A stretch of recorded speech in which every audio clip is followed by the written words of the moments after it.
Hello అండి అందరికీ welcome to Padma Prasad vlogs.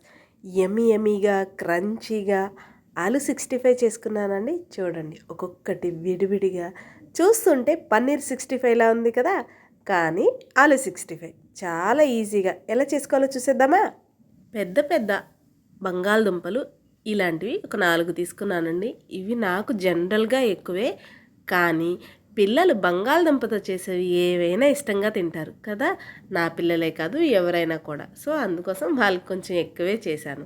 చక్కగా 4 బంగాళదుంపల్ని తొక్కలు తీసి పక్కన పెట్టేసుకొని, బంగాళదుంపలు నీట్గా ఒకసారి వాష్ చేసి, చూడండి నేను చూపించే ఈ సైజ్ మాదిరిగా కట్ చేసుకుంటే మనకి కరెక్ట్గా 65కి చక్కగా వేగుతాయి.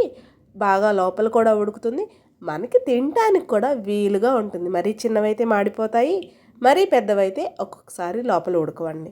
చక్కగా బాయిల్ చేసుకోవడానికి బంగాళదుంపల్ని ఒక పెద్ద గిన్నె పెట్టుకొని, దాంట్లో కొంచెం కల్లుప్పు వేసి సరిపడా నీళ్లు పోసుకొని, బంగాళదుంప ముక్కలన్నిటినీ కూడా వాటర్లో వేసేసి 2 అంటే 2 పొంగులు నేను మీకు చూపిస్తాను. చూడండి ఎంతవరకు ఉడకాలో సరిపడా. చూడండి ఈ మాదిరిగా ఉడికితే సరిపోతుంది. వీటిని ఇప్పుడు తీసేసి నీళ్ళన్నీ వడకట్టి ఇలా ఒక వడపోసుకునే గిన్నెలో వేసేసి పక్కన పెట్టేసుకుందాం. నేను ఇప్పుడు ఒక ఫోర్క్తో మీకు గుచ్చి చూపిస్తాను. కొంచెం టైట్గా, కొంచెం గట్టిగా ఫోర్క్ దిగేటట్టు పొటాటోస్కి చూసుకోవాలండి. నార్మల్గానే బంగాళదుంప ముక్కలు త్వరగానే ఉడికిపోతాయి. అలానే పచ్చివే డైరెక్ట్గా 65 చేస్తే కనుక ఒక్కొక్కసారి లోపల కుక్ అవ్వక అంతగా టేస్ట్ ఉండదండి. ఇలా ఒకసారి ట్రై చేయండి. వాటిని పక్కన పెట్టుకొని మనం 65 కలుపుకోవడానికి ఒక గిన్నె తీసుకొని, దాంట్లో పసుపు, రుచికి సరిపడా ఉప్పు, రుచికి సరిపడా కారం, ఒక 1/2 టీ స్పూన్ గరం మసాలా, ఒక 1/2 టీ స్పూన్ ధనియాల పొడి, ఇప్పుడు ఒక 1/2 టీ స్పూన్ దాకా జీలకర్ర పొడి వేసుకున్నాను. అలాగే ఇప్పుడు దీంట్లో ఒక స్పూన్ కార్న్ఫ్లవర్,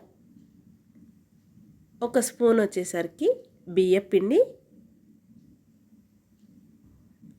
అలాగే ఇంకొక స్పూన్ మైదా పిండి కూడా వేసుకుంటున్నానండి.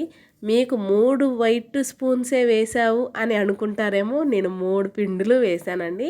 అలాగే నాకు ఇంట్లో అల్లం వెల్లుల్లి పేస్ట్ రెడీగా లేదు, సో చిన్న అల్లం ముక్కని కచ్చాబచ్చా దంచి వేసేసాను. అల్లం వెల్లుల్లి పేస్ట్ ఉంటే వేసుకోండి. అలాగే ఒక అరచెక్క నిమ్మరసాన్ని కూడా పిండి ఇలా ఒకసారి మనం మొత్తం బంగాళదుంపలన్నీ వేసి ఇలా గిన్నెతో టాస్ చేసుకుంటూ ఉంటే పిండి అనేది, ఉప్పు కారాలు అనేవి ఒకసారి ముక్కలకి పడతా అనుకుంటే పప్పులో కాలేసినట్టే అండి. నేనేదో పెద్ద స్టైల్గా అలా చేశాను, కానీ మొత్తం గిన్నెంతా చుట్టూ పొయ్యంతా అయింది. చక్కగా ఇలా చేత్తో కలిపేసుకొని, కాకపోతే ఒక్కసారే నీళ్లు పోసుకోకుండా కొంచెం కొంచెం ఇలా నీళ్లు జల్లుకుంటూ, ఎందుకంటే మనం మసాలాలు వేసాము, సాల్ట్ అలాగే అల్లం కూడా దంచి వేసుకున్నాం కదా, ఇవన్నీ కొంచెం నీరు శాతం ఉండవు కాబట్టి ఒక్కసారి వాటర్ పోస్తే ఎక్కువైపోతాయి. ఇలా నీళ్లు జల్లుకుంటూ కొంచెం కొంచెంగా పోసుకుంటూ ఇలా మొత్తాన్ని కలుపుకోండి. దీంట్లో నేను ఫుడ్ కలర్ ఏమీ వాడట్లేదండి.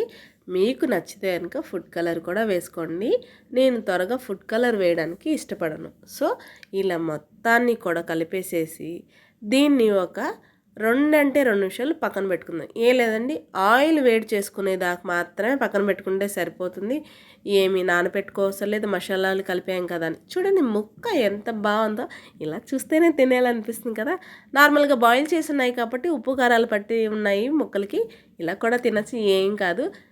ఇప్పుడు వీటిని మనం పక్కన పెట్టేసుకొని కడాయి పెట్టుకొని ఆయిల్ బాగా వేడెక్కాక నేను ఇంకో ఫ్రై కూడా చేశానండి. అదేంటో తెలుసా, ఇప్పుడు మనం బంగాళదుంప 65 చేయడానికని బంగాళదుంపలు పీల్ చేసాం కదా, ఆ తొక్కల్ని కూడా నీట్గా వాష్ చేసేసుకొని 1కి 2 సార్లు నీట్గా కడగనండి. ఎందుకంటే తొక్కకి ఇసుక, మట్టి అలాంటివి పట్టుకొని ఉంటాయి కాబట్టి పొటాటో పీల్ని కూడా నీట్గా వాష్ చేసుకొని 1కి 2 సార్లు బాగా నూనె వేడిగా ఉన్నప్పుడే ఇలా ఈ పొటాటో పీల్, అదే అండి బంగాళదుంప తొక్కుల్ని కూడా ఆయిల్లో వేసి ఈ మాదిరిగా ఫ్రై అయ్యి తీసేసుకుని లైట్గా ఉప్పు కారం జల్లుకొని తింటే చాలా అంటే చాలా బాగుంటాయండి.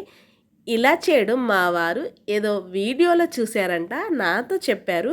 సో నేను అప్పటి నుండి కూడా పొరపాటును కూడా బంగాళదుంప తొక్కుల్ని ఎక్కడ పడేనండి. ఇంట్లో నేను కూర చేసుకునేటప్పుడు కానీ లేదా ఇలా 65 ఏమైనా చేస్తున్నప్పుడు కానీ ఇలా తొక్కు వస్తే కనుక నాకు ఒప్పుకుంటే ఖచ్చితంగా అంటే ఖచ్చితంగా పిల్లలకి ఫ్రై చేసి పెడతాను. వాళ్ళు ఇష్టంగా తింటారు చక్కగా. మా పిల్లలు ఇద్దరికి భలే నచ్చాయండి.